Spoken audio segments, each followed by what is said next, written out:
Voilà.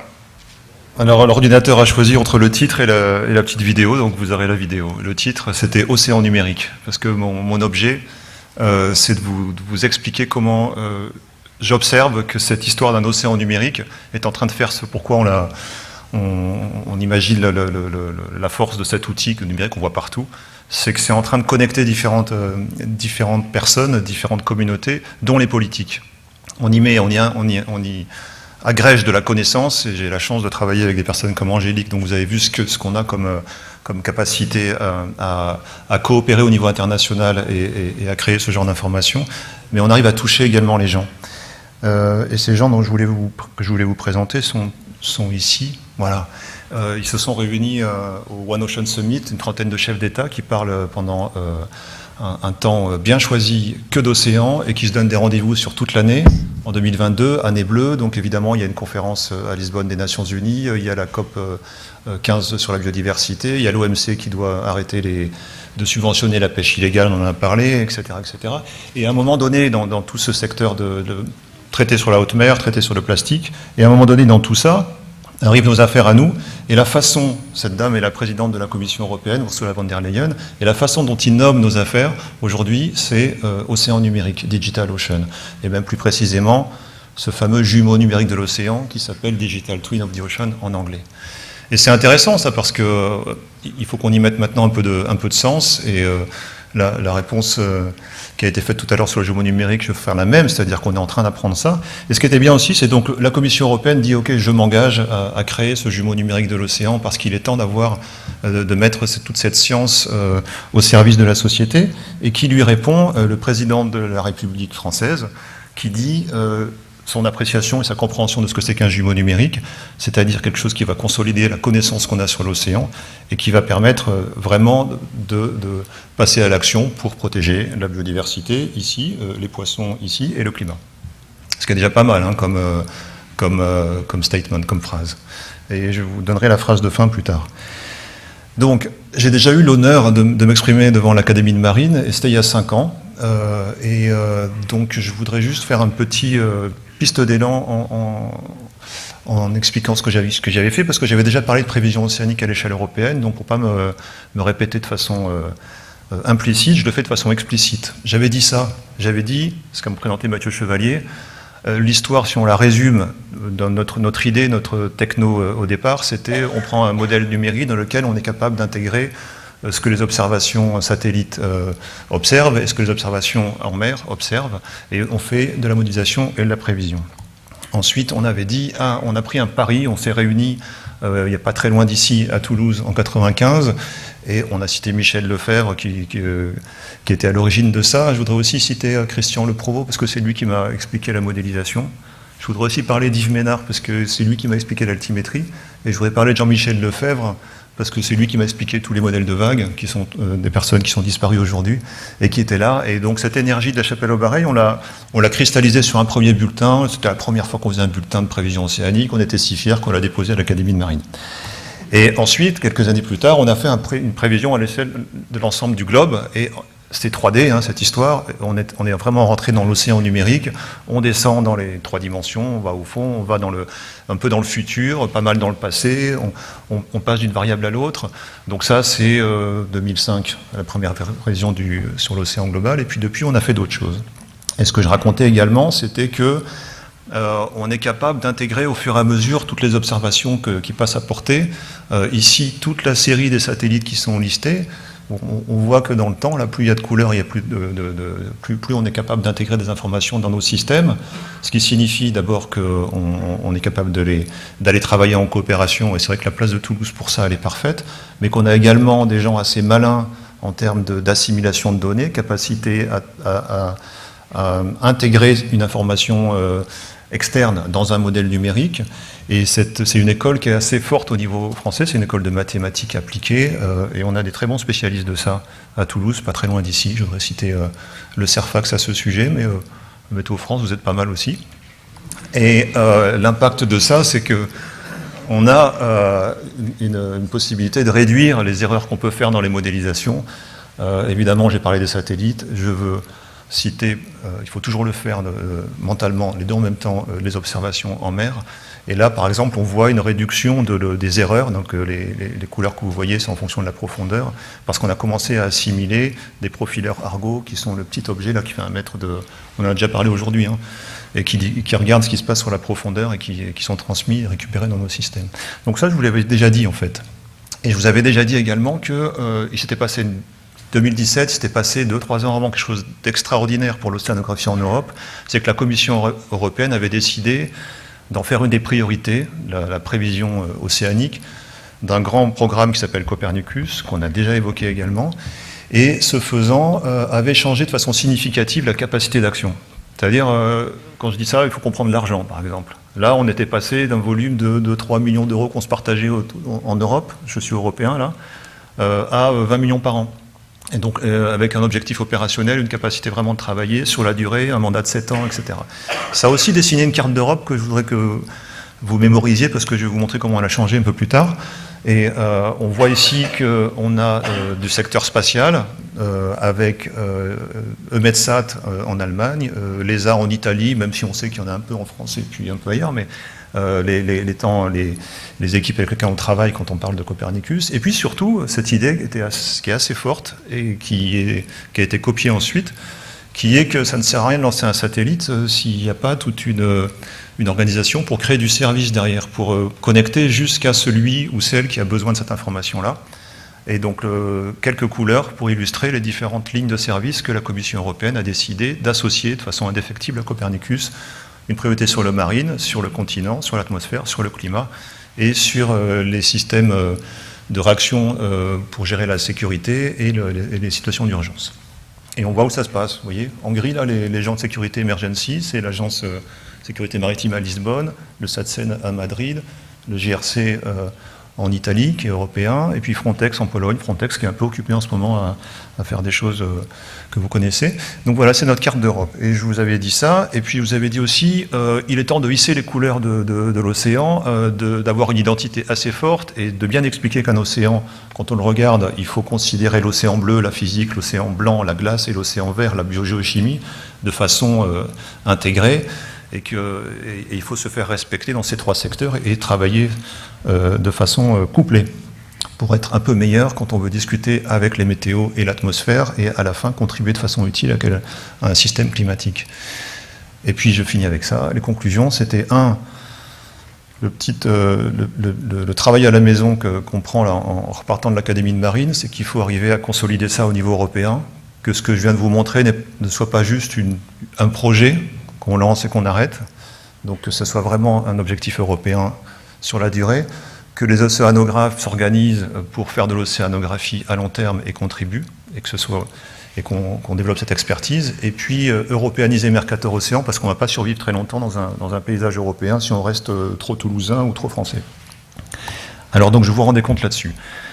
Premier sujet, construire et garantir une vision long terme de l'océanographie opérationnelle en Europe. Est-ce que l'Europe a suivi son sujet ou pas?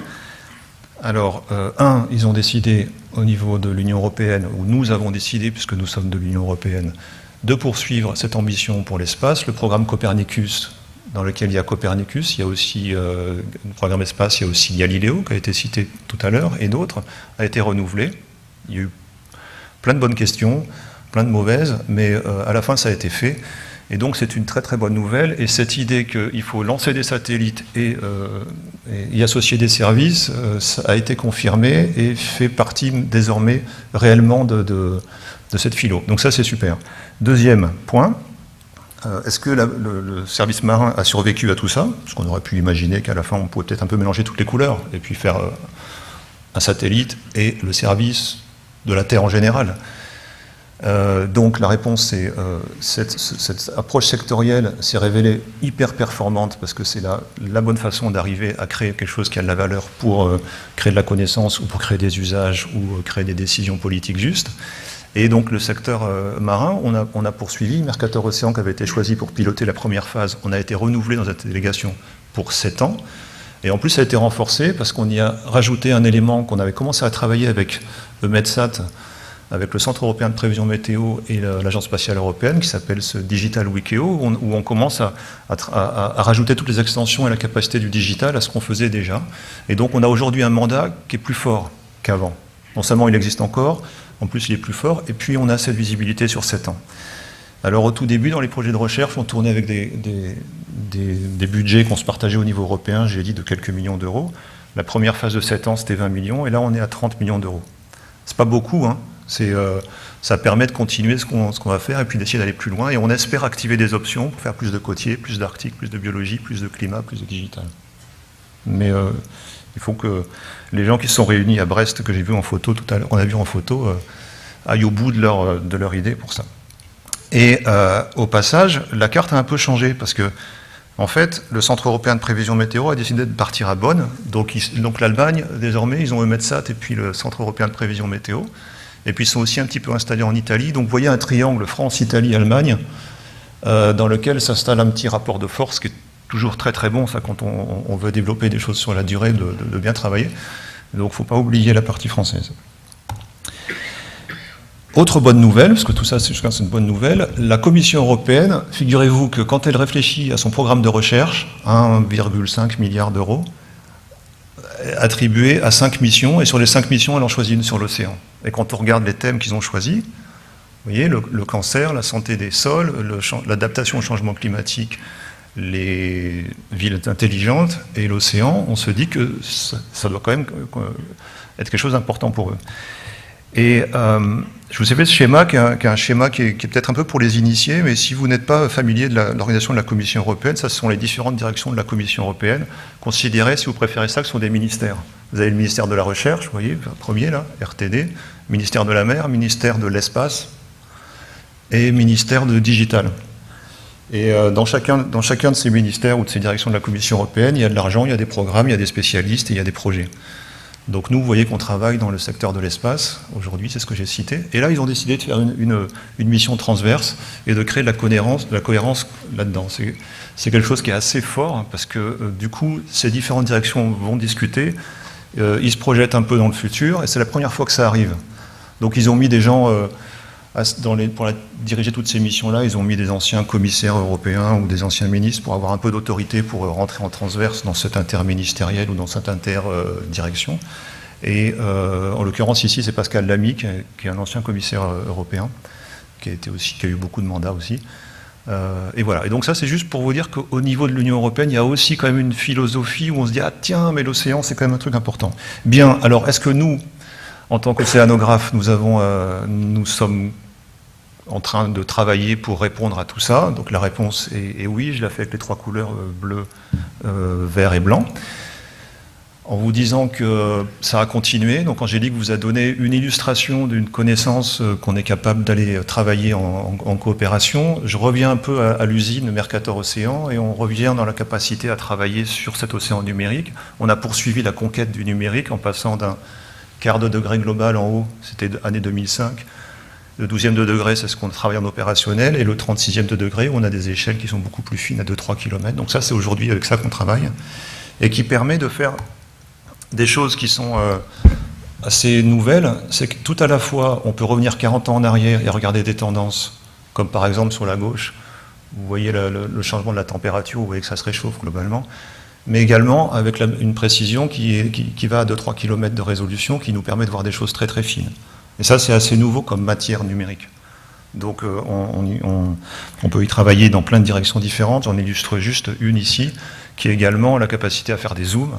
Donc maintenant, les numériciens ou les océanographes de cette compétence-là travaillent à ça, avec des zooms où on intègre un système mieux équipé et qui va dialoguer dans les deux sens. C'est pas juste qu'on donne une information et qu'on lui dit voilà ce qui se passe aux frontières, mais c'est également que le petit système parle au grand en lui disant voilà ce que moi j'ai comme information à te transmettre, ce qui n'est pas si simple à maîtriser. Dans l'océan vert, on est de plus en plus sollicité sur ces questions-là par des communautés qui viennent de la biologie et qui sont un peu extérieures à notre monde initial, qui est le monde plutôt de la physique, avec des questions qui sont assez vastes.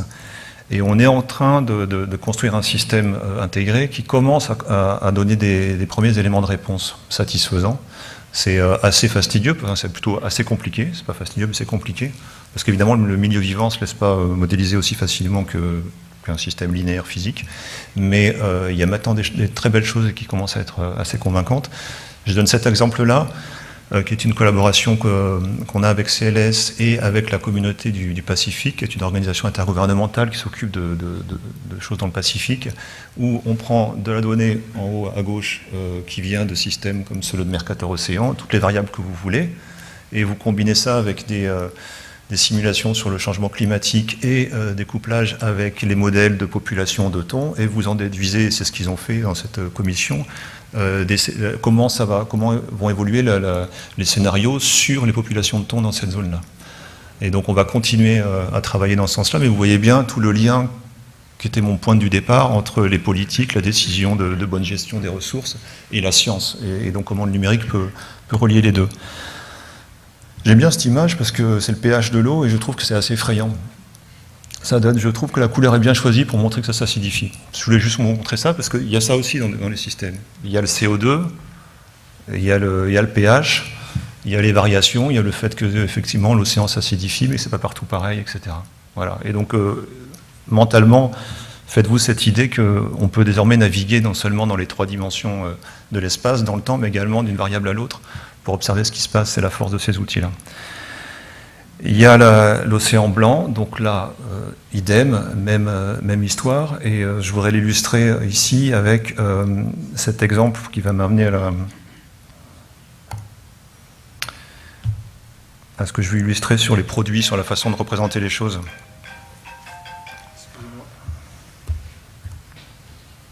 Voilà, sur le fait que non seulement on a ce super système numérique qui est en train de s'enrichir de toute l'observation et de l'expertise que je vous montrais là, mais également on a travaillé sur la façon de présenter les affaires. Donc là c'est un indicateur d'évolution de la glace au pôle nord ou au pôle sud, et ce genre d'indicateur, on en fait des synthèses, on commence désormais à le diffuser, on en travaille en temps réel, on va mettre des rapports, et ça change aussi le lien, et ça nous permet d'aller travailler avec d'autres communautés. Autant tout à l'heure j'ai dit, tiens, les biologistes commencent à s'intéresser scientifiquement à la science que nous on peut produire. Ici, on a des politiques qui commencent à s'intéresser à ces indicateurs-là et à la science qu'on peut produire. Et donc du coup, plus de numérique, c'est aussi plus d'impact. On va travailler avec, je vous passe très vite maintenant, voilà, le Groenland, des gens qui vont travailler avec les populations du Groenland pour essayer de caractériser ce qui pourrait se passer, mais là on rentre dans des sciences sociales, on a des sociétés qui travaillent sur la qualité de l'eau, on a des sociétés, c'est une PME française, ça a été montré par Laurent Kerleguer, si vous avez bien suivi, la directive cadre sur les milieux marins qui demande à surveiller le bruit dans l'océan. On a une PME ici qui travaille avec nos produits et qui est en soutien de la politique publique pour ça. On aurait pu mettre Météo France, j'ai fait exprès de choisir des noms toulousains pour vous montrer qu'on était ouvert sur le reste du monde. Ici vous avez des Espagnols qui sont en train de travailler à leur action de l'État en mer, la pollution ou les dérives de plastique, la caractérisation de ça en tout cas, ou l'optimisation du routage maritime. Là aussi, on a des gens très compétents ici. Voilà. Il y a plus de 40 000 abonnés à notre système et 400 000 utilisateurs qui viennent de temps en temps. C'est libre et gratuit, et c'est associé à chaque fois à une information complètement qualifiée, vérifiée, etc. Nouveau usages, quand un politique frappe à la porte en disant « Ok, si c'est vraiment sérieux votre histoire, donnez-moi des éléments tangibles », on travaille également des nouveaux produits, et donc par exemple la capacité qu'on a à faire des rapports chaque année sur l'état de l'océan, à travailler sur les indicateurs, j'en ai montré un sur l'Arctique et l'Antarctique tout à l'heure, est quelque chose qui se développe de plus en plus et qui ouvre ce dialogue avec la partie politique, que je trouve vraiment très intéressant, et là aussi la force du digital, ou du numérique en tout cas, peut aider. Pour illustrer ça, je voudrais vous montrer cette vidéo, juste pour on dit ça des fois, quand un homme politique ou une femme politique ne sait pas trop comment dire, ils disent « emotional ocean ». Et je trouve que c'est assez vrai, parce que le premier contact qu'on a avec le numérique, c'est ça, c'est-à-dire « waouh, quand même, regardez comment ça se... Oh !» On dirait un cœur qui bat presque, hein. Et on mesure la fragilité de cette planète. Voilà. Bon, alors à part ça, il veut plus partir de là.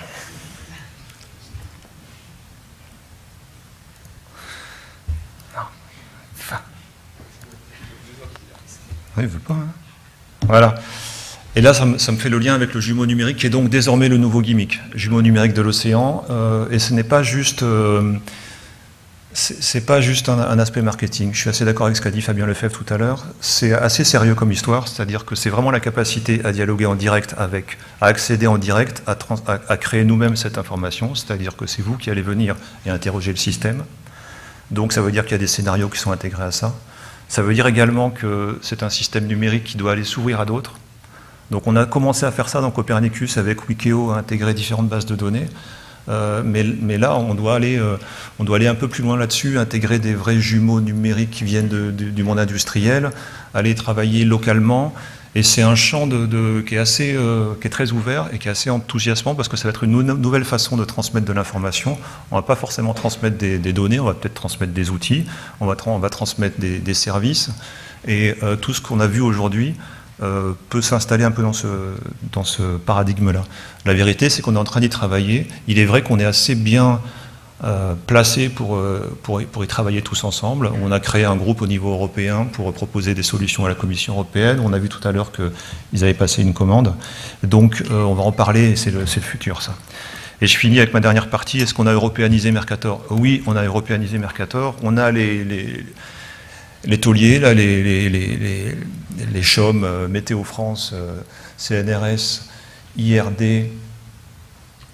et Ifremer qui sont bien là, et on a rajouté des Italiens du CMCC et du CNR, des Norvégiens du Nansen Center, des Britanniques du Met Office et des Espagnols de Puertos del Estado. Donc on a aujourd'hui 5 pays et 10 actionnaires à Mercator Océan. On a déménagé, on est sur une nouvelle dynamique qui a été dynamisé par le président de la République en disant non seulement la science et la technologie, c'est vraiment quelque chose d'extraordinaire, c'est ce qui est écrit au milieu là, et ça donne tout son sens à la transformation de Mercator Océan en organisation intergouvernementale, internationale, qui a été choisie. Le projet, c'est intergouvernemental, ça veut dire que on va créer la première organisation intergouvernementale dédiée à l'océan.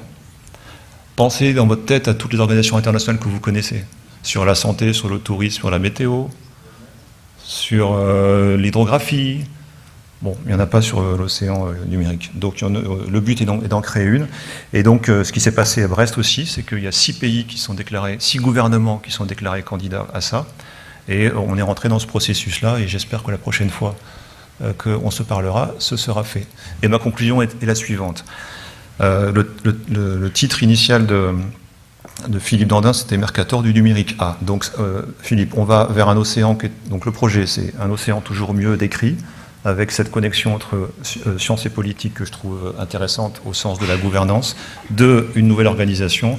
3, une mission européenne renforcée avec un jumeau numérique qui est le nouveau champ d'action de ce que nous faisons, nous, ici, les océanographes toulousains, en particulier à Toulouse et pas que. Et une mission avec les Nations Unies qu'on nous a confiée, qu'on est en train de nous confier pour coordonner au niveau international tout ce qui se passe en termes de prévision océanique, qui, là aussi, va permettre de créer de la coopération. Voilà, j'ai fini. Merci.